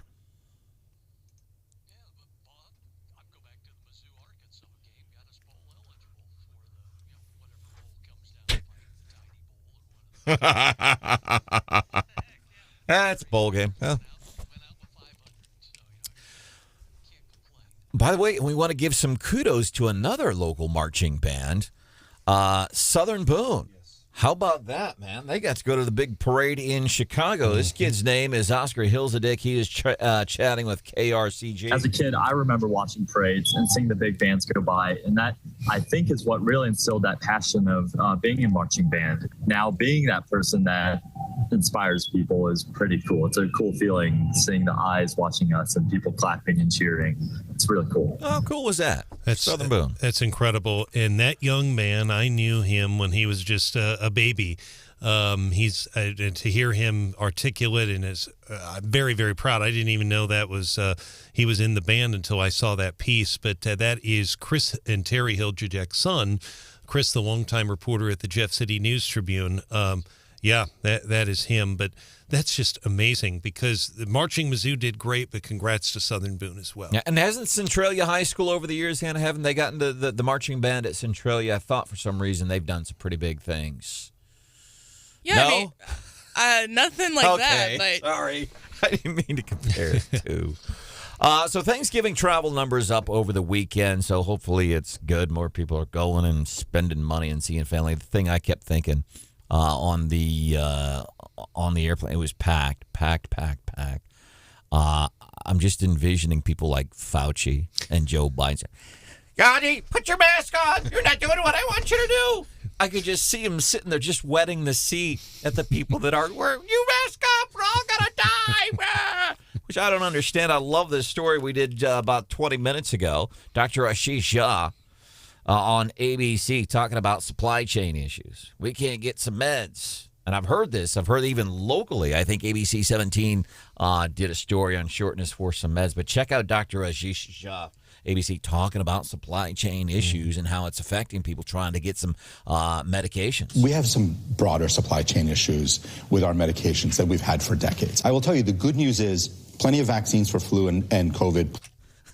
So the supply chain, hold up. So supply chain issues, see, that truck that's delivering the amoxicillin, it affects that. But that truck delivering the COVID vaccine that they want you to take, the supply chain issue's not affecting the COVID vaccine. I don't understand. And you know it's over, and you know it's serious when you see what's happening in China right now with all of the protests. It's incredible. I mean to have the threat of your government on top of you and to still stand up and protest. I mean, I think they are. I think I'm nervous about what happens there later this week because I don't know what the government does now that the people have basically said, yeah, we're not doing this anymore. And remember China, people came down on China because they were limiting the number of people in restaurants. They were limiting the hour. Oh, wait, that was the city of Columbia. That wasn't China. Never mind. Welcome into the show. Wake up, mid-Missouri. There is Mr. John Marsh. Brian Houseworthy is here. It's good to see you, sir, and welcome back. I'm glad to have you. Yeah, I'm glad, Stephanie. I'm glad to be. I miss you all. I really do. You. I didn't miss waking up early. No, it was fun. It was really fun to sleep in for a couple of days, though. But then this morning, you know what? My eyes were like 5 a.m. I'm like, ready to go. Let's do it. I get excited. Seriously, I'm being serious because people ask, well, isn't it hard getting up early in the morning? I'm like, because I get up 2:30, some mornings 3. This morning it was 3. I'm not kidding. I wake up with a smile on my face because life is good and I get to come and hang out with y'all. And it's going to be 50 today. Well, yeah, and then tomorrow 65, and then Wednesday it's a divorce because we're losing half of our temp on Wednesday. Who was on the show Wednesday, Hannah? So, of course, we had Steve Spellman, who we have on pretty regularly, and State Rep Sarah Walsh. And they had a whole slew of guests. We talked to Breck Dumas, who's a former Wake Up family member. She writes for Fox now. Yeah. These people that leave here, Steph, don't get any ideas. These people that have been part of Wake Up. Look at Brad Trinago, what he's doing. He's doing what he's always wanted to do. He's more involved in Mizzou basketball. Breck Dumas, when she was here on the show, she wanted to write. She's writing for Fox. These people go off and they do great things. No idea, What about Secretary Ashcroft was on too, right? Secretary Ashcroft, Congresswoman Hartzler, and State Representative Cherie Tolson-Reich. I've posted the Tolson-Reich interview and the Hartzler interview, and Cherie Tolson-Reich had some pretty strong comments about guns. Now, this was before, keep in mind, the shooting on Saturday, but I was asking her about the idea of Democrats and Republicans working together, and that's David Tyson Smith's idea. And she stopped me during the interview and said, I thought you were going to ask me about him wanting to basically restrict guns. And she said on air, she said, that bill will not go anywhere. Those bills won't go anywhere. And she said they won't even come up for a debate on the floor. Now, David Tyson Smith, what he has said, to make it clear for people, he is sickened, in his words, over what happened at the St. Louis High School, but he feels like they need common sense gun laws, gun restrictions in Jeff City. He's certainly going to file it. We'll find out on December 1st what. But she was adamant. She said we're being Republicans of the Missouri House and the supermajority, and therefore those bills won't go anywhere. Did they talk about with Secretary of State Jay Ashcroft? They talk about because the public can comment. You can submit comments, I think, to the Secretary of State's office regarding library book bans and things like that. He did talk about that, and what he told Spellman and Representative Walsh is that this has been misrepresented by people, library activists. He said there's no book ban, and he was frustrated about that. So you can comment. So here's what I'm wondering. And by the way, Doug wants to call and talk about something that Stephanie said a few minutes ago.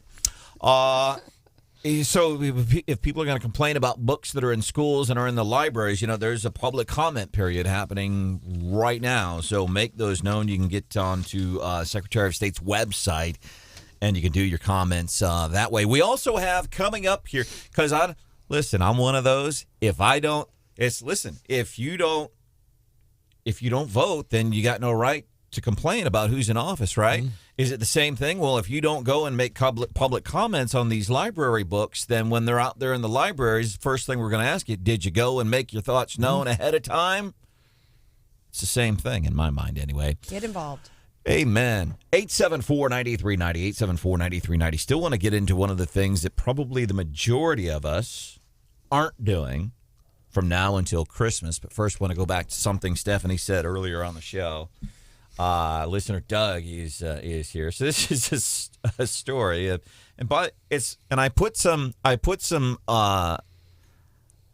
give it some status because it's in the Wall Street Journal. And they had it under the headline of "We're doomed" if this is what Facebook is talking about, and that is where to get your butter. Meet the underground network of butter bargain hunters. And Stephanie says it's like this whole crocheting quilting club except butter. And they keep each other posted to where low butter prices are. And this same thing. Remember the same things we did for baby diapers and toilet paper and formula. 874-9390. Doug is in Jefferson City this morning. Doug, welcome into the show. What's up, bud? Good morning, guys.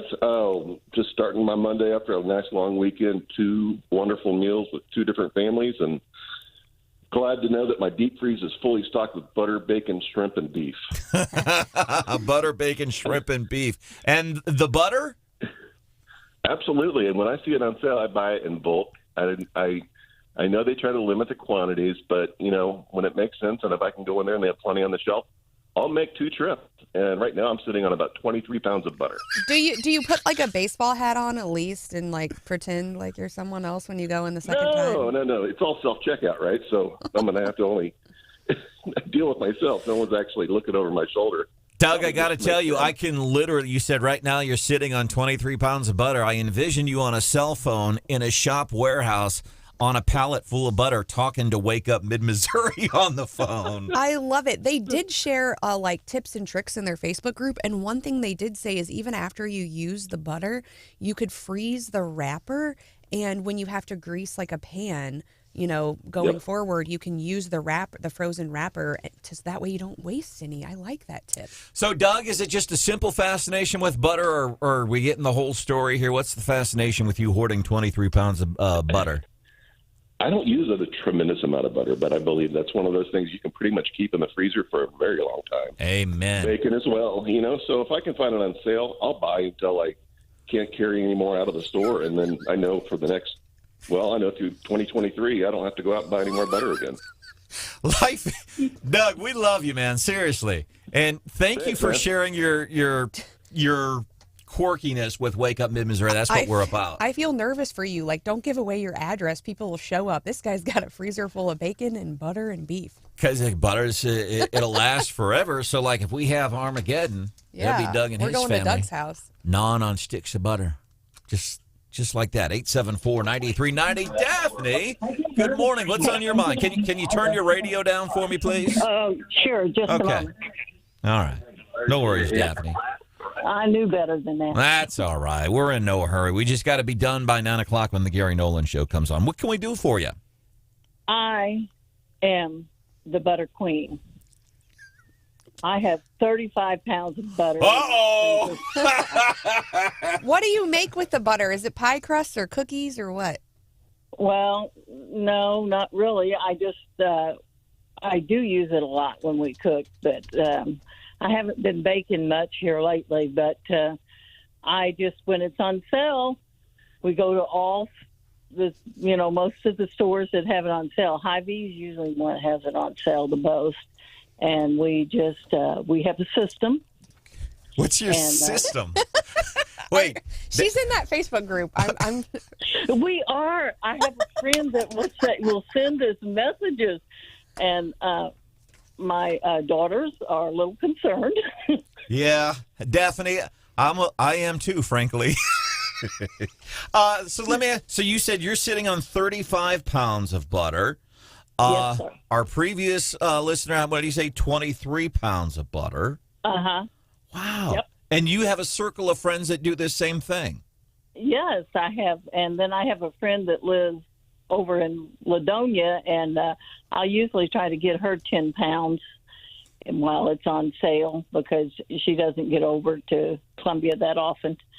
So I try to work her in, too. She's been my friend since junior high, so I think, she merits it. Sure. Hey, you've been a good friend. Here's a stick of butter. A pound of butter. Hey, Daphne, I could sit here and chat with you, but we seriously...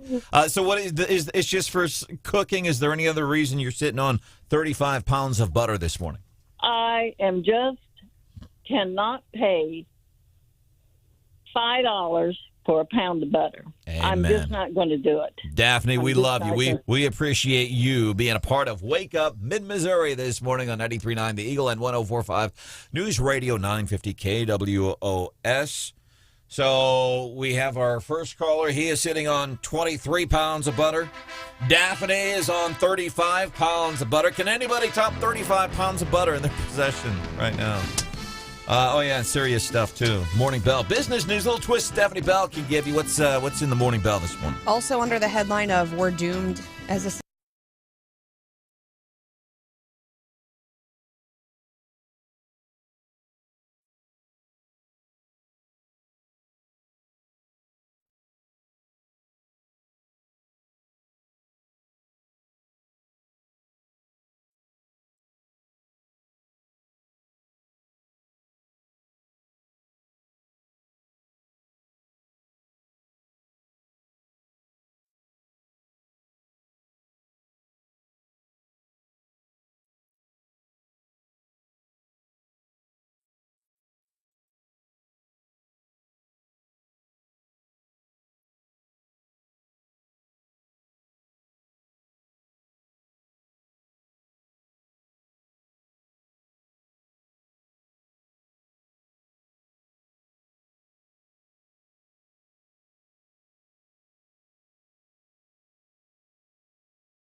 Good morning, 8:28 time for the Morning Bell Business News. Little twist only Stephanie Bell can give you. Well, the retail numbers are in for Friday, and some good news, some things that I'm not super excited about. So we had the highest shopping that we've ever had. It's a record, $9.12 billion. That's up about 2.5%. But folks are saying, well, actually, because of inflation, it's not really up. It's probably not a record. Down 5.5% technically. People are buying a lot of gadgets, which we probably knew, I think. And a lot of people are shopping on their phone. 48% of all of Black Friday shopping was done on a phone. Have you purchased something from your phone? I want to guess Plane no. tickets. Oh, really? Yeah. Oh, well, that's advanced. But I feel nothing like concrete. I'm doing more and more shopping on my phone, I think. So that number, though, about half of the shopping is done on your phone. That surprised me, actually. And then the part that I don't like, that I'm blaming Hannah and Gen Z for, is apparently the buy now, pay later stuff was up 78% on Black Friday over the last week. So a lot of people are buying stuff they can't really afford and putting it on a payment plan, which I think is a bad sign. And we know a lot of people have got their credit cards maxed out right now, and I just feel like we're headed in the wrong path for that. Well, they're learning it from Joe Biden. Oh, you don't have to pay back your college loan. Not now. You don't have to do that. Other good news, all three major indexes closed higher during the Thanksgiving week, and now till the end of the year is generally, historically, a good time for markets. It's your Morning Bell coming up 5 minutes from now. Man, butter.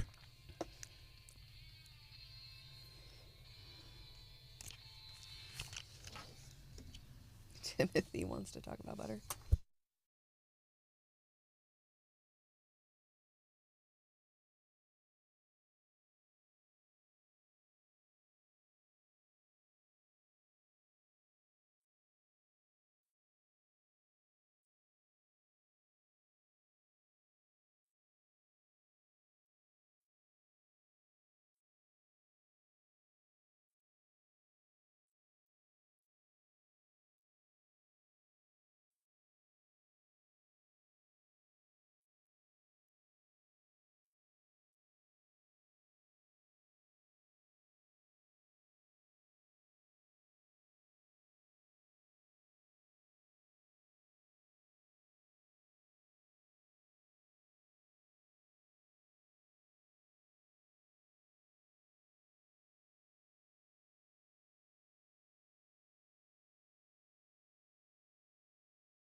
Said he graduated from the University of Georgia. I know many fine UGA graduates. He is not.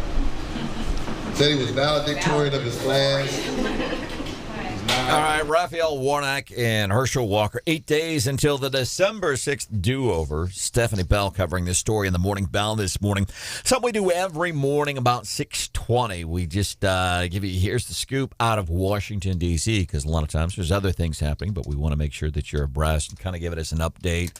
They're just trading barbs. You know how politicians do whenever you're running for office. Instead of saying, this is what I'm going to do, we talk about why the other one is more of a moron than I am. And apparently, one of the things that Herschel Walker is big on is he calls Raphael Warnock Scooby-Doo. I know, right? What? Where did that come from? Where did that come from? So we did a little bit of research, and this is what we've dug up this morning. This is Herschel Walker talking, I think, last month. I saw it on the debate. Y'all saw him on the debate. He didn't even know how to talk anymore.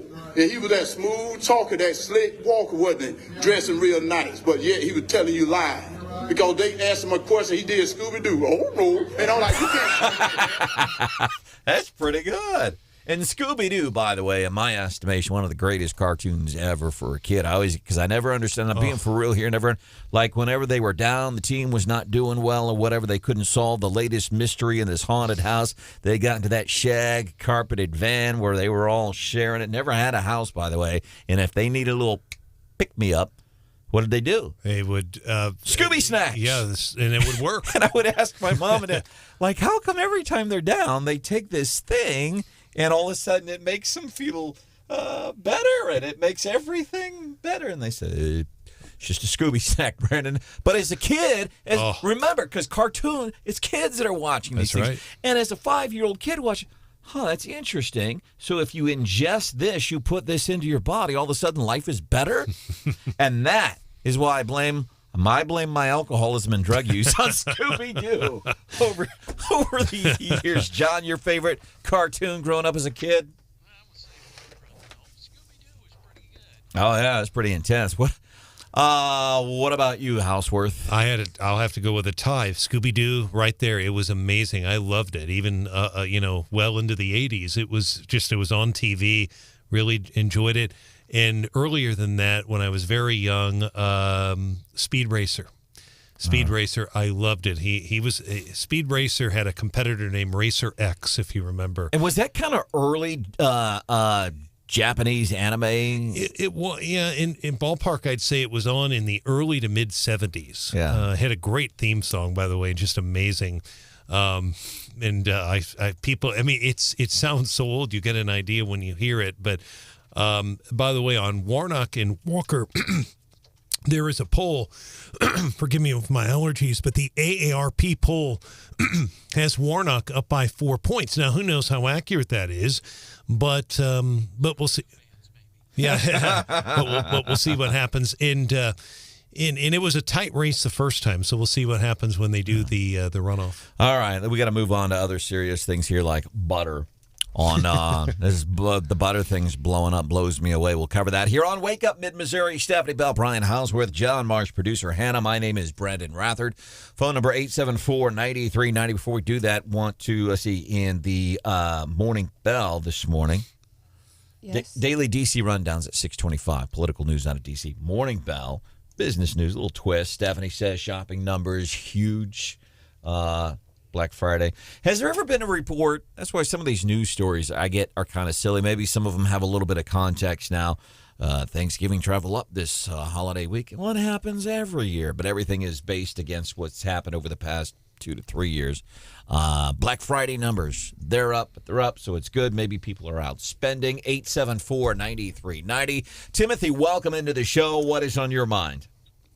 Well, Stephanie ran the show the other day. I think her and Hannah ought to do a hostile takeover of the show.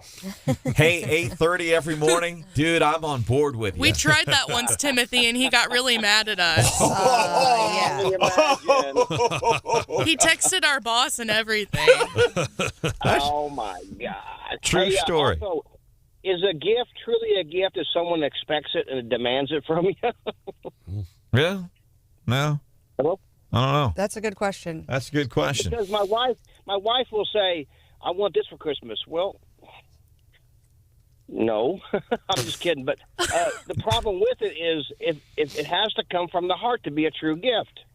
And you I want to just think surprise her. That's sweet. Yeah, but I don't think we should feel obligated to give every darn person in the world a gift because, my goodness, Wow. it's crazy. Yeah. I give gifts all year long. I don't wait for Christmas.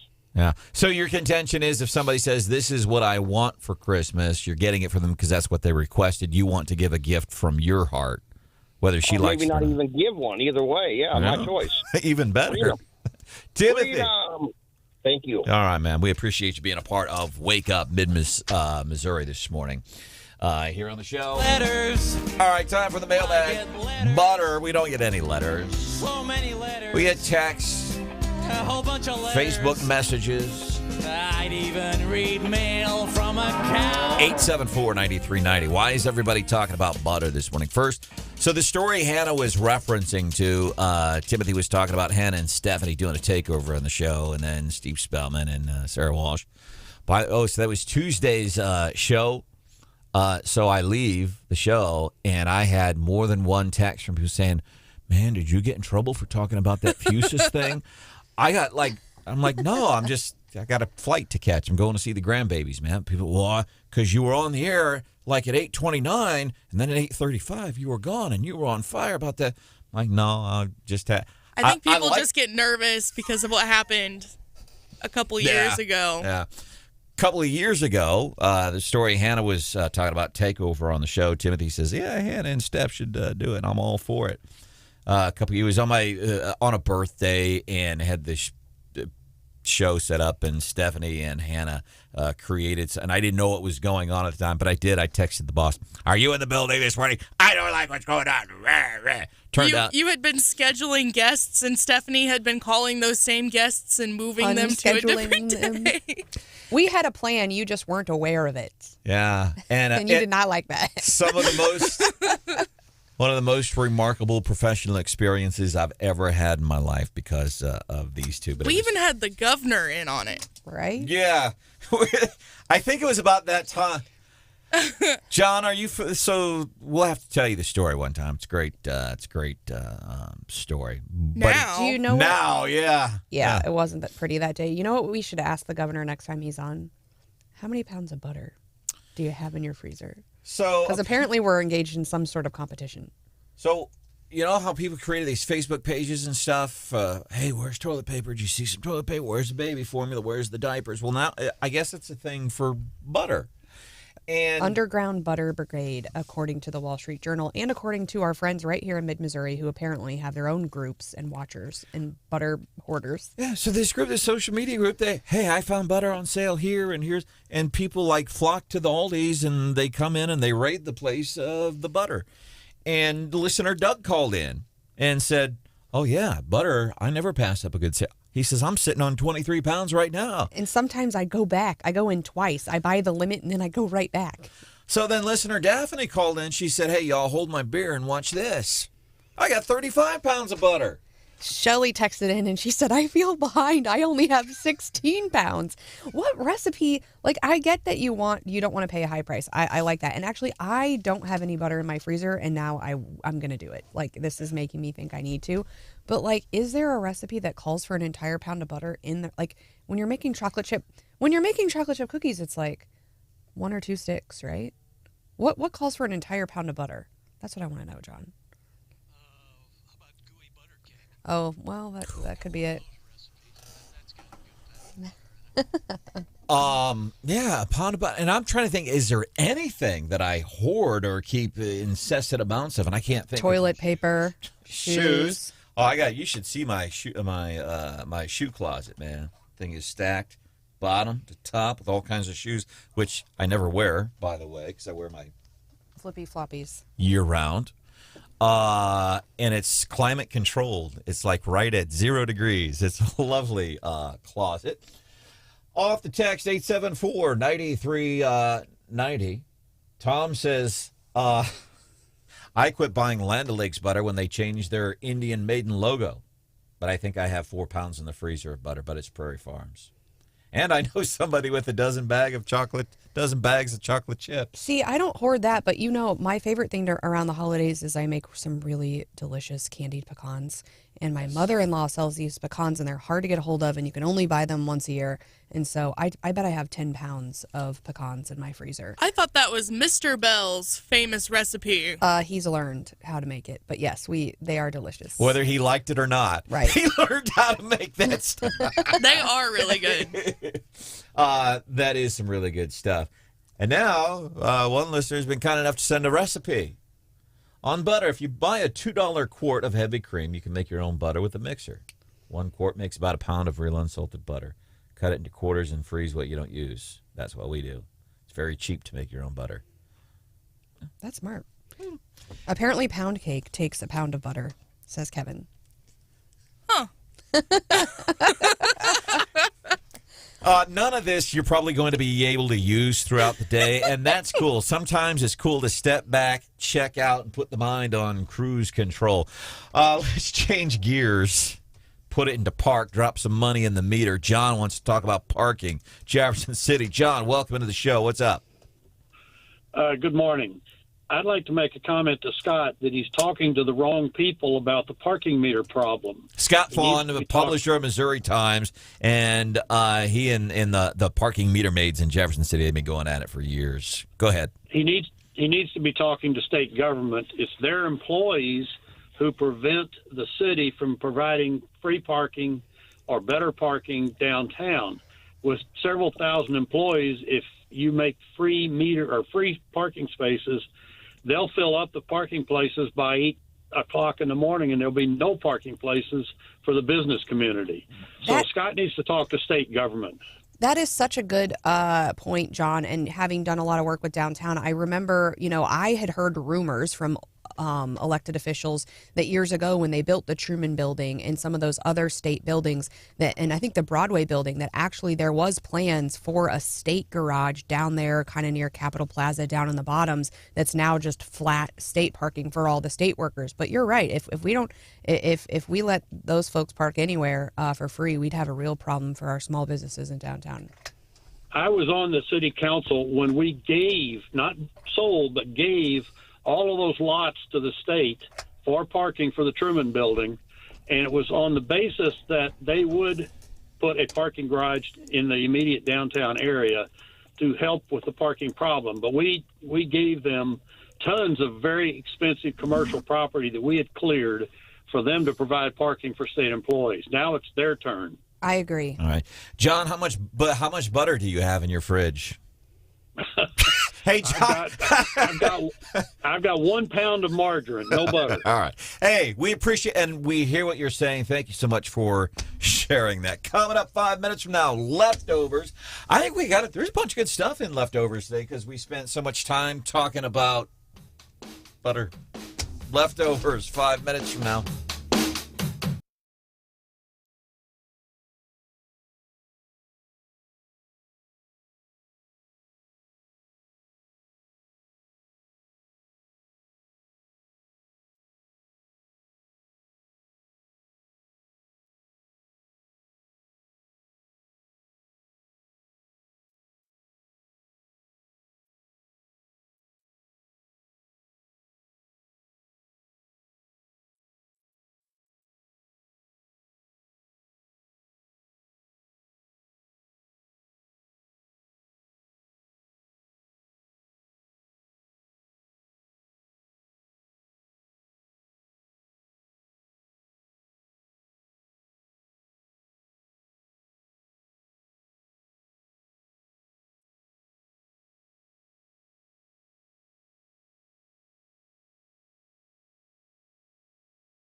Here's a big old serving of leftovers. Enjoy. All right, leftovers, some of the things that we didn't get time to get to during the show, and we save it just for you here right before we get into the Gary Nolan Show. Here on Wake Up Mid-Missouri, first thing that I want to go with is I open up my refrigerator and see what kind of leftovers I have. And here, one of these things that I had, I was going to put this on a plate and serve it up during the show, but we never got to it because we spent an hour talking about how much butter you have in your refrigerator.